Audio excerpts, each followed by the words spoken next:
Owen Mitchell sat alone at the corner table of Evergreen Steakhouse, watching the woman he'd been talking to disappear into the kitchen without explanation. 20 minutes of conversation, 20 minutes of connection he hadn't felt in 4 years, and she'd just walked away like he meant nothing. He pushed back his chair, ready to leave before the shame fully settled in, when the front door burst open. A woman stumbled through, soaked in snow, trembling and breathless. She locked eyes with him and said the 5 words that would change everything. "I'm so sorry I'm late. I'm your date." Owen had spent the entire drive to Evergreen Steakhouse trying to convince himself this wasn't a betrayal. His daughter Harper had wrapped her small arms around his neck that morning and whispered that Mommy would want him to be happy. She was 8 years old and shouldn't have to worry about her father's happiness. But here they were. 4 years after the accident that took Claire on Christmas Eve, and Owen still couldn't look at holiday lights without seeing the flashing red and blue of police cruisers reflected in snow. Travis had set this whole thing up. His business partner and closest friend had cornered him at the construction site 3 days ago, phone already in hand, showing him a profile picture of a woman named Autumn. "She's kind," Travis had said. "She's been through loss, too. Just one dinner, Owen." Owen had agreed mostly to stop the conversation, but also because some small part of him was tired of pretending he was fine when Harper asked why they never went to Christmas parties anymore. The restaurant smelled like pine and cinnamon when he walked in at 7 o'clock on the evening of December 20th, 5 days before Christmas.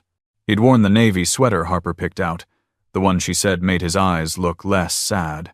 Travis had told him Autumn would be wearing a green sweater. Green sweater, dark hair, sweet smile. Owen spotted her almost immediately. A woman sat alone near the entrance, dark hair falling past her shoulders, wearing a forest green sweater. She was looking down at her phone, and something about the way she held herself made Owen think she might be nervous too. He cleared his throat softly when he reached her table. The woman looked up, and Owen saw warmth in her eyes that he hadn't expected. She smiled, genuine and reaching the corners of her eyes. Owen felt something shift in his chest, a small crack in the wall he'd built around himself. He introduced himself, stumbling over his words. She gestured to the empty chair, and Owen sat down. They started talking, and within minutes, the conversation flowed naturally. She asked about his work, and he found himself telling her about Mitchell & Sons construction. She listened like she actually cared, nodding, asking questions that showed she was paying attention. Owen asked about her family, and she told him about growing up in Denver, about loving the mountains in winter. She mentioned losing someone close to her, and the way she said it made Owen feel less alone. He talked about Claire without saying her name at first, testing the waters. The woman didn't flinch or offer empty condolences. She just nodded with soft understanding. 20 minutes passed. Owen lost track of time, which was something that hadn't happened in years. He told her about Harper, about how his daughter was the only reason he got out of bed some mornings. The woman smiled at that, said she understood what it meant to live for someone else.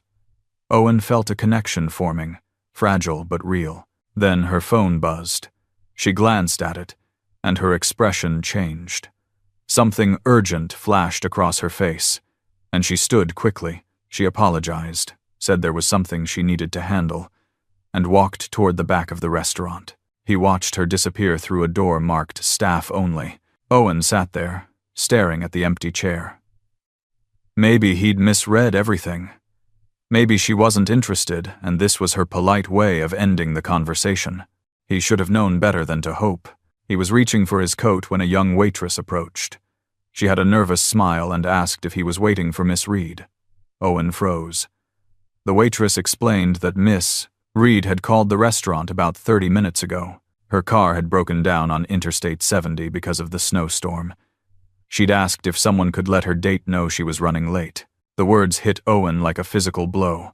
Miss Reed, Autumn Reed, the woman he'd spent the last 20 minutes pouring his heart out to, was not his blind date. Owen felt heat crawl up his neck. He'd sat down at the wrong table. He'd told a complete stranger about his dead wife and his daughter, and she'd listened because she was polite or kind or too uncomfortable to correct him. Owen glanced toward the kitchen. She must have realized his mistake. The waitress asked if he wanted to wait for Miss Reed. She said it would probably be another 30 minutes, maybe longer depending on the roads. Owen wanted to leave, but something stopped him. Maybe it was Harper's voice in his head, telling him to try. Maybe it was exhaustion from carrying grief alone. Or maybe it was the memory of how it felt to talk to someone who seemed to understand. Owen told the waitress he would wait. She brought him water and bread. Owen sat alone, watching the door. The restaurant was decorated for Christmas. Garland wrapped around railings and tiny white lights strung across the ceiling. Soft holiday music played in the background. Owen just felt cold. 45 minutes passed. The storm outside had intensified. He could see snow swirling past the windows, thick and relentless. He thought about Harper safe at home with Travis's wife, probably watching Christmas movies. At least she was happy. The front door slammed open, and a gust of cold air swept through. Owen looked up and saw a figure stumbling inside, covered in snow. It was a woman, her hair plastered to her face, her coat soaked through. She was shaking, either from cold or exhaustion or both. When her eyes landed on Owen, she started walking toward him. She reached his table and stopped, breathing hard. Her cheeks were flushed red, and melted snow dripped from her coat. She apologized immediately, words tumbling out. Her car had died on the highway. Her phone battery had run out. She'd managed to get a ride from a stranger heading into the city, but they'd only been able to drop her off 2 miles away. She'd walked the rest of the distance through the storm because she'd promised to be here. Owen stared at her. This was Autumn Reed, his actual blind date, the woman who had just walked 2 miles through a blizzard to keep a promise to a man she'd never met. He stood up and told her it was okay. He asked if she was all right, if she needed to sit down. Autumn nodded, still apologizing, and sank into the chair across from him. The woman in the green sweater appeared then, carrying a thick blanket and a mug of hot cocoa. She draped the blanket around Autumn's shoulders and set the mug on the table. She looked at Owen with something knowing in her expression, something kind. She told him it looked like his real date had arrived, then wished him good luck before walking away. Owen realized then that she was Maya, the restaurant manager, and she'd known about his mistake all along but had been kind enough to let him talk anyway. They started talking, awkward at first. Autumn explained again about the car and the phone and the stranger. Owen told her about the mix-up, about sitting at the wrong table. Autumn laughed at that, a soft sound that seemed to surprise even her. She said she would have done the same thing. The conversation shifted. Autumn asked about his daughter, and Owen found himself talking about Harper with pride and protectiveness. Autumn smiled and told him about her younger sister, Lily, a high school senior who was too smart for her own good. Owen heard the weight in her voice when she talked about Lily, the same weight he carried when he talked about Harper. They were both living for someone else. Autumn mentioned her mother, briefly, just enough for Owen to understand that she'd lost her too.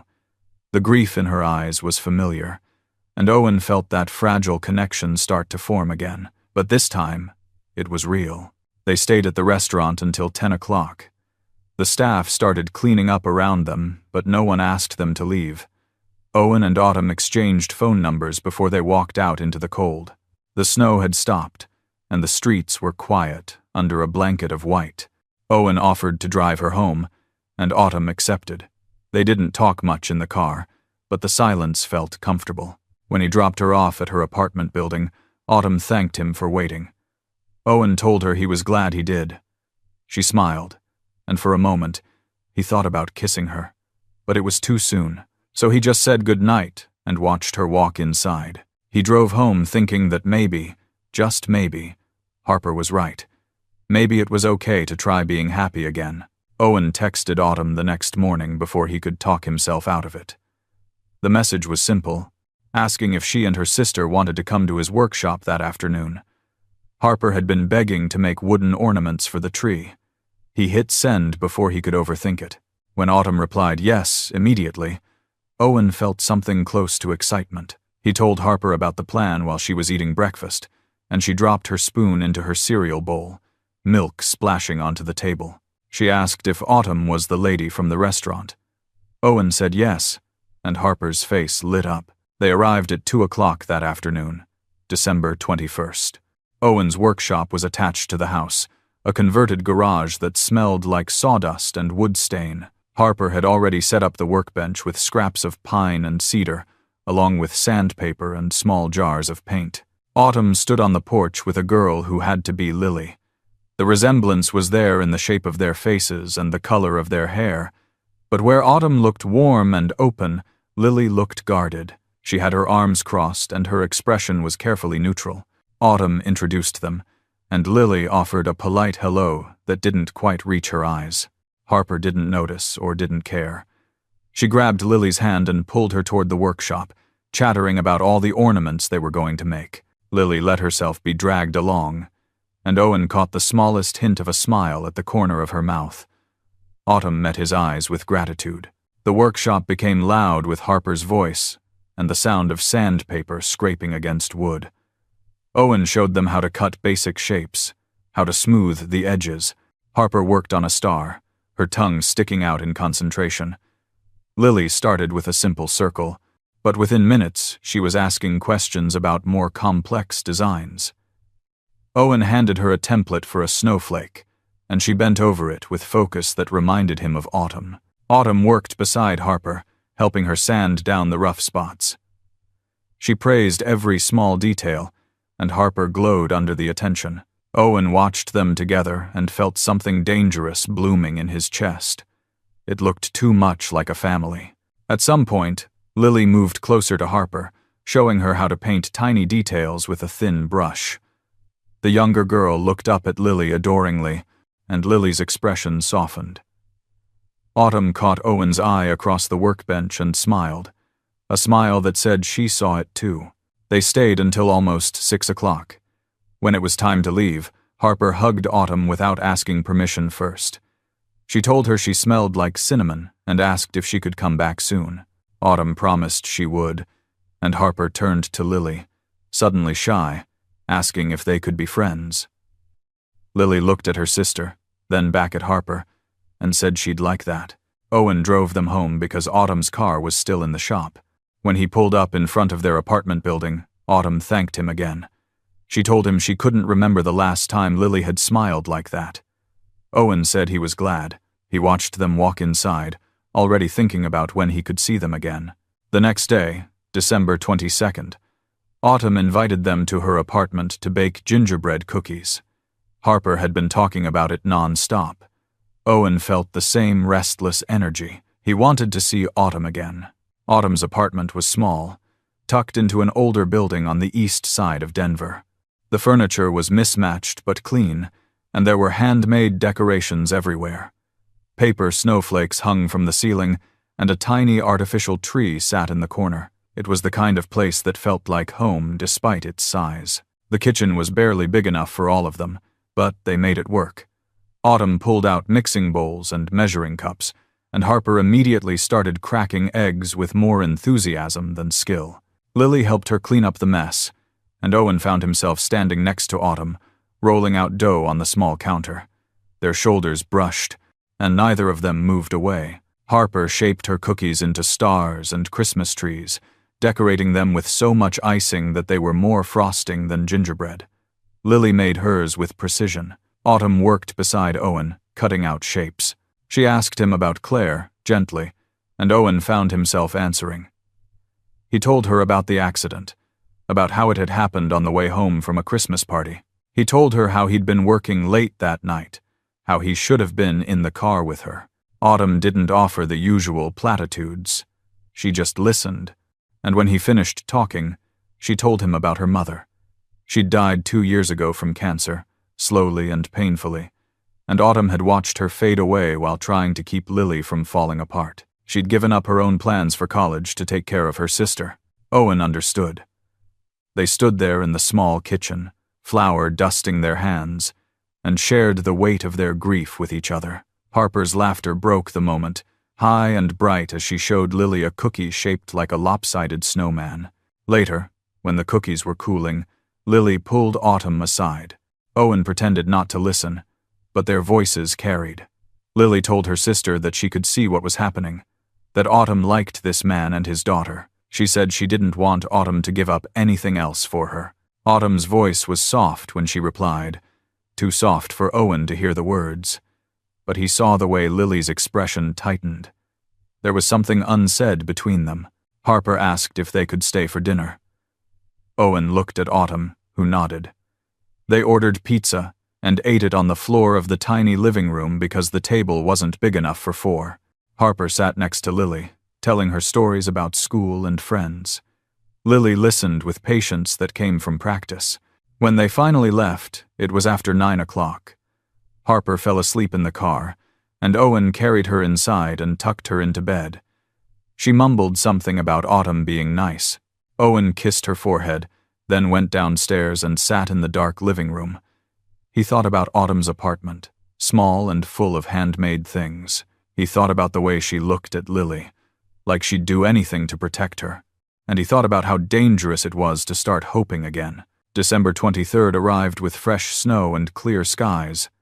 Owen texted Autumn and asked if she and Lily wanted to go to the winter festival downtown. Autumn said yes before he even finished typing, and they agreed to meet at 6 o'clock when the lights turned on. The festival was crowded with families and couples walking through rows of vendor booths and light displays.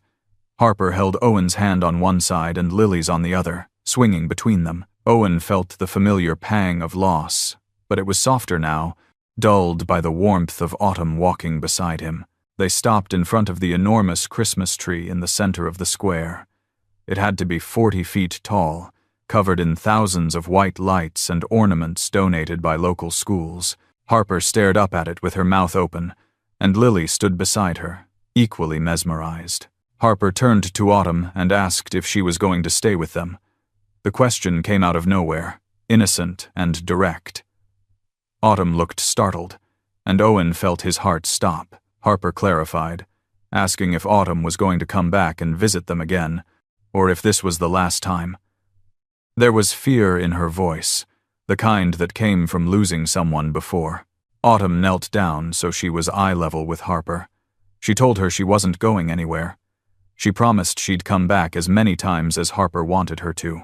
Harper threw her arms around Autumn's neck, and Autumn held her tight. When she stood up, her eyes met Owen's, and there was something in her expression that looked like a promise. They walked through the rest of the festival, stopping to buy hot chocolate and roasted chestnuts. Lily and Harper ran ahead, pointing at lights and laughing. Owen and Autumn followed behind, their hands brushing but never quite holding. Owen thought about reaching for her hand a dozen times, but couldn't make himself do it. When they got back to the car, Harper was yawning. Owen drove them back to Autumn's apartment, and this time, when he walked them to the door, Autumn touched his arm. She thanked him for the evening, for including them, for making Lily smile. Owen told her it was easy because she made Harper happy.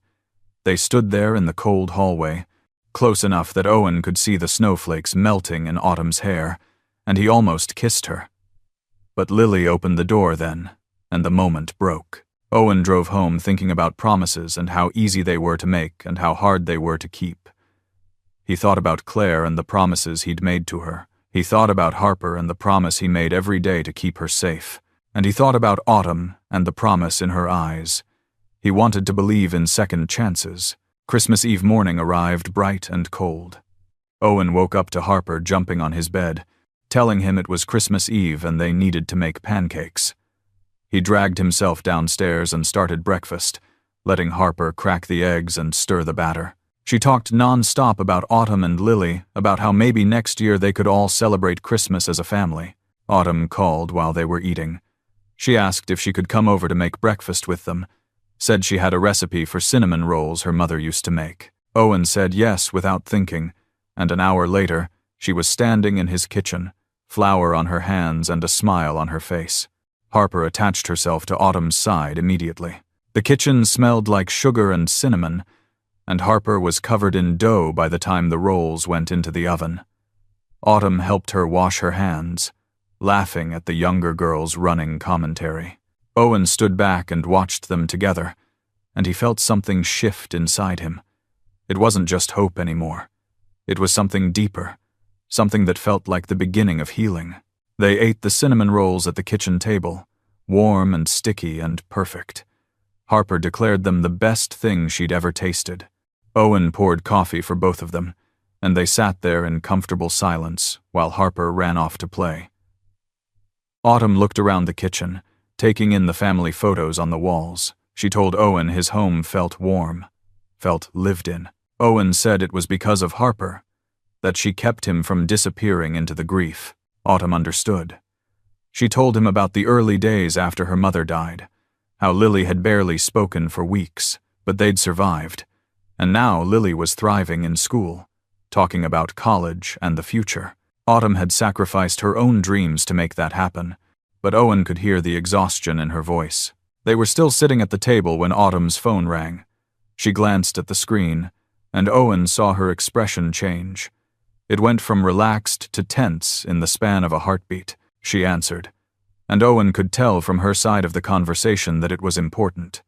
She said yes and thank you several times, and when she hung up, her hands were shaking. Autumn looked at Owen, and there were tears in her eyes. She told him it was a job offer, a position she'd applied for months ago. Phoenix Financial Group wanted her as their senior accountant. The salary was $85,000 a year, more than twice what she made now. It was enough to pay for Lily's college, to give them security. But it meant moving to Arizona. It meant leaving Denver. Owen felt the words hit him like a physical blow. Phoenix, Arizona, 1,000 miles away. Autumn told him she had to take it, that this was the opportunity she'd been waiting for, but her voice cracked when she said it. He asked when she had to decide. Autumn said they wanted her to start on January 2nd. She'd need to move quickly to find an apartment and get settled before her first day. Owen did the math in his head. That gave her just over a week. He wanted to tell her not to go. He wanted to ask her to stay, but he couldn't. He'd just signed a contract with the Denver City Council for a 6-month construction project. If he backed out, his company would be ruined. And Harper was settled in school, had friends, had a life here. They sat in silence, the cinnamon rolls growing cold on the table between them. Harper's laughter drifted in from the other room, bright and oblivious. Owen reached across the table and took Autumn's hand. He told her he understood, that she had to do what was right for Lily. Autumn squeezed his hand and told him she was sorry. Owen said he was sorry too. They were saying goodbye before they'd even had a chance to begin. Autumn left that afternoon, telling Harper she needed to go home and start packing.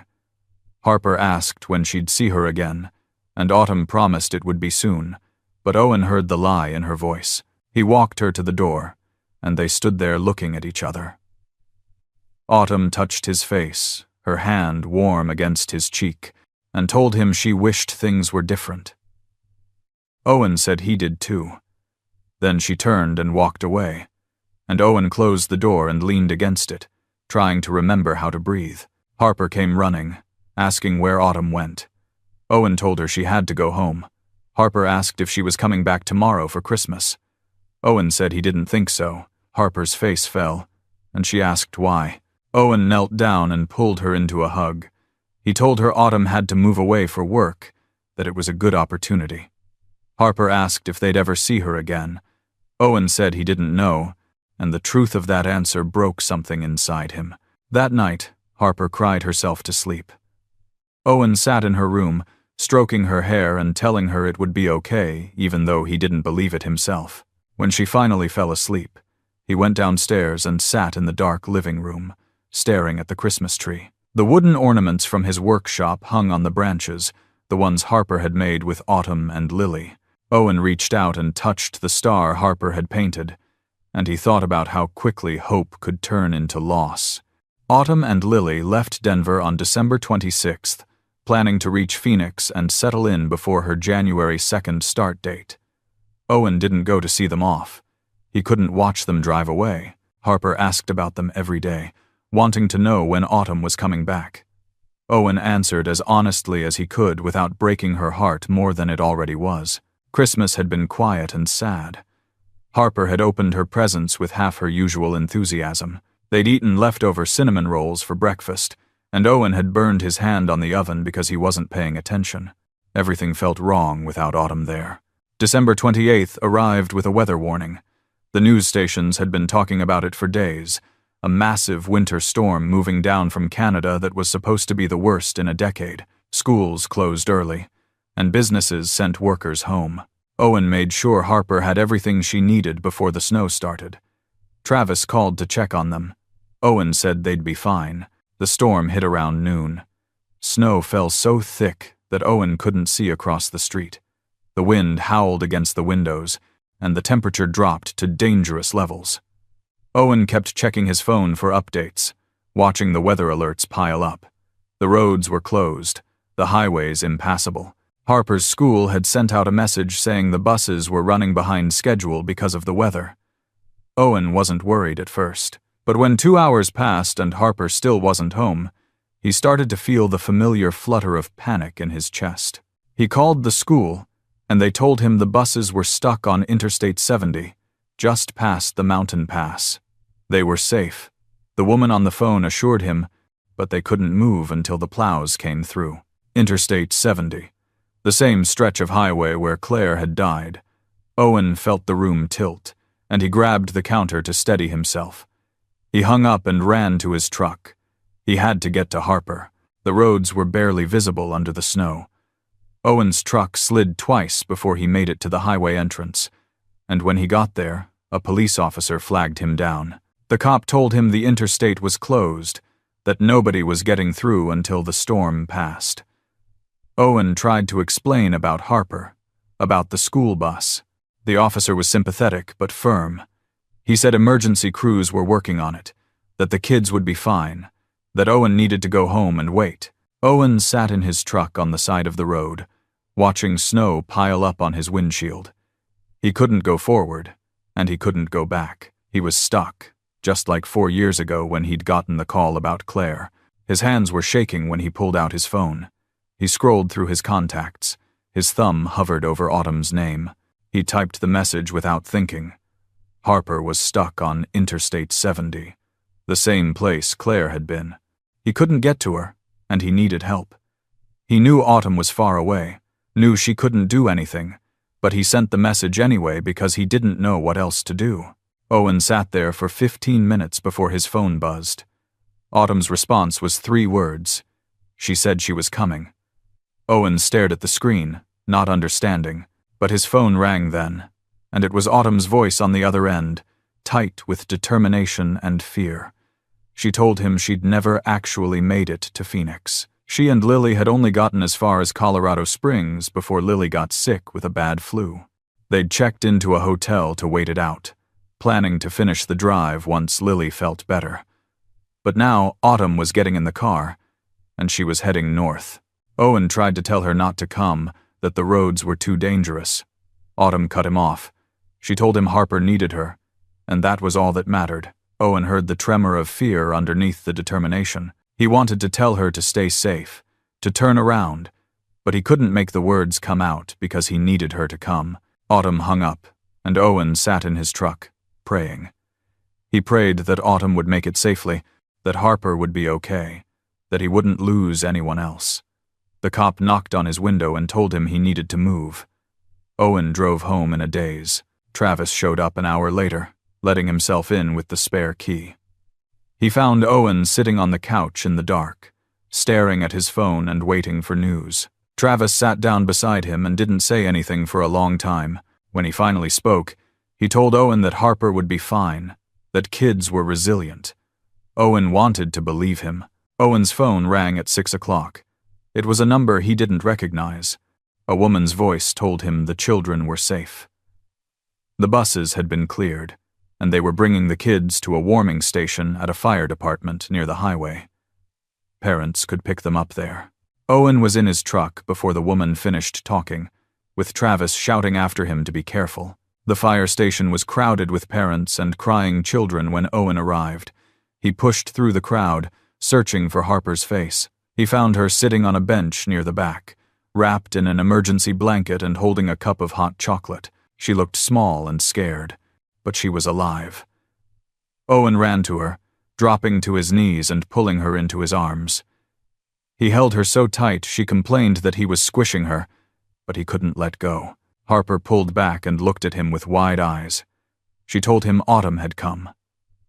Owen's heart stopped. Harper said a woman had shown up at the bus before the fire trucks did, that she'd climbed through the snow and helped get the doors open. She'd made sure all the kids were okay and had stayed with them until help arrived. Harper said the woman had known her name, had asked if she was Owen Mitchell's daughter. When Harper said yes, the woman had hugged her and told her everything would be all right. Owen looked around the fire station, searching the crowd for Autumn's face. A firefighter noticed him looking and asked if he was searching for someone. Owen described Autumn, and the firefighter nodded. He said she'd left about 20 minutes ago, that she'd refused medical attention even though she looked exhausted. She'd told them she needed to get back to her sister, who was sick and waiting at a hotel in Colorado Springs. Travis insisted on taking Harper home. He told Owen to go find Autumn, that he'd make sure Harper got home safe.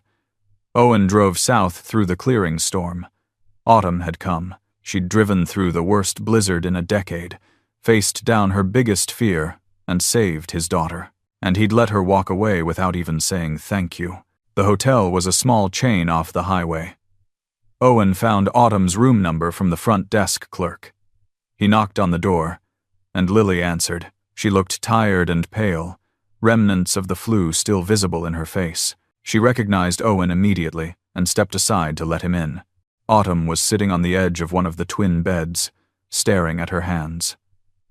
She looked up when Owen entered, and the exhaustion in her eyes made his chest ache. He asked if she was okay, and she nodded, but her hands were still shaking.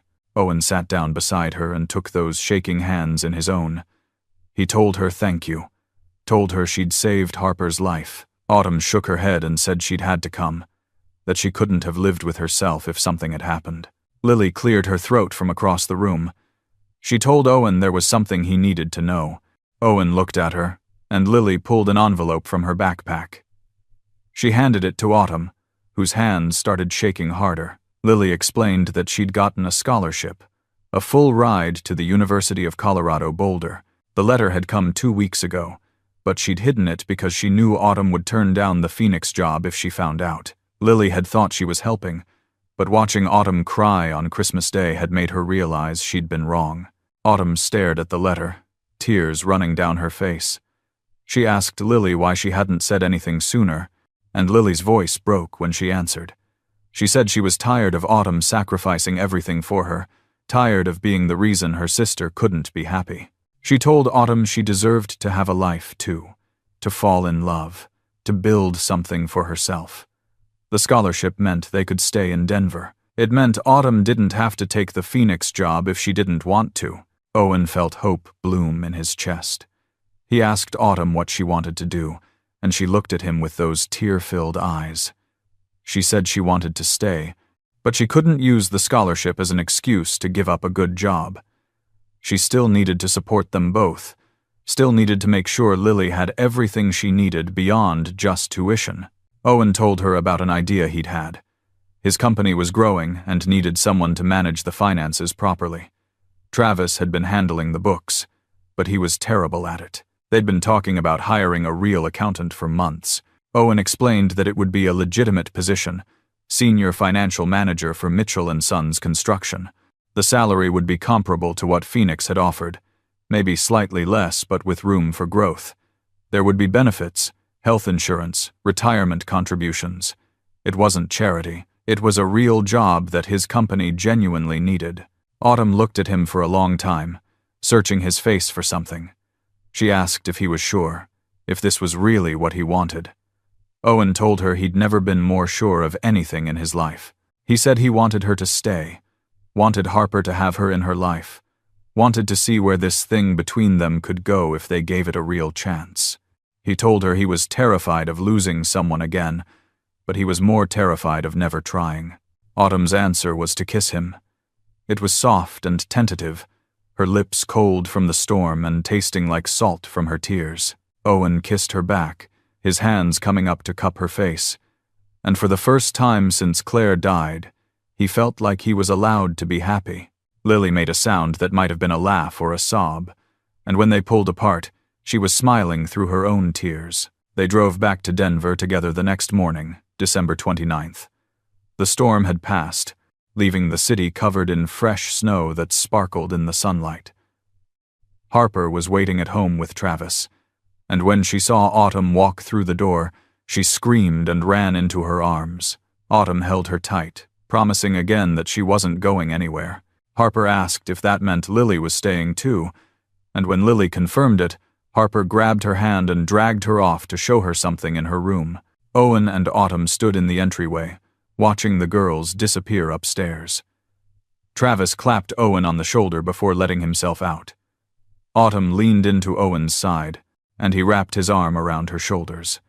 She asked him if he was ready for this, for the complications and the work it would take to blend their families together. Owen said he was. He'd been running from happiness for 4 years, and he was tired of running. It was time to stop being afraid and start living again. 1 year later, Owen found himself back at Evergreen Steakhouse on Christmas Eve. He'd reserved the same corner table where he'd sat waiting for his blind date, the table where everything had started. Autumn sat across from him now, wearing a green sweater that reminded him of that first night. Harper and Lily were at the next table over, trying and failing to contain their giggles. Maya, the restaurant manager who'd unknowingly started it all that night by being kind to a confused stranger, stood behind the bar with a knowing smile. Owen reached into his pocket and pulled out a small velvet box. His hands were steadier than he'd expected them to be, and when he opened the box to reveal the ring inside, Autumn's breath caught. He told her he'd been thinking about this for months, about what it meant to build a life with someone after loss. He said he'd learned that loving someone again didn't mean forgetting the people who came before. It meant honoring their memory by choosing to be happy, by choosing to live fully instead of just surviving. He asked her to marry him, to be his partner and Harper's stepmother and the person he built a future with. Autumn said yes before he finished asking. She was crying again, but this time it was the good kind of tears. Owen slipped the ring onto her finger, and Harper and Lily erupted in cheers from their table. Other diners started clapping, and Maya brought over a bottle of champagne on the house. Owen pulled Autumn close and kissed her while their daughters laughed, and the restaurant full of strangers celebrated with them. Later that night, after they'd driven home and tucked Harper into bed, Owen and Autumn stood in front of the Christmas tree. The wooden ornaments Harper had made still hung on the branches, joined now by new ones from the past year. Autumn leaned her head on Owen's shoulder and told him she was glad she'd walked 2 miles through a snowstorm to meet him. Owen said he was glad he'd waited. They stood there in the soft glow of the Christmas lights. 2 people who'd learned that sometimes the best gifts come wrapped in second chances, and sometimes the person you're meant to find is the one who refuses to give up on you, even when everything tells them they should.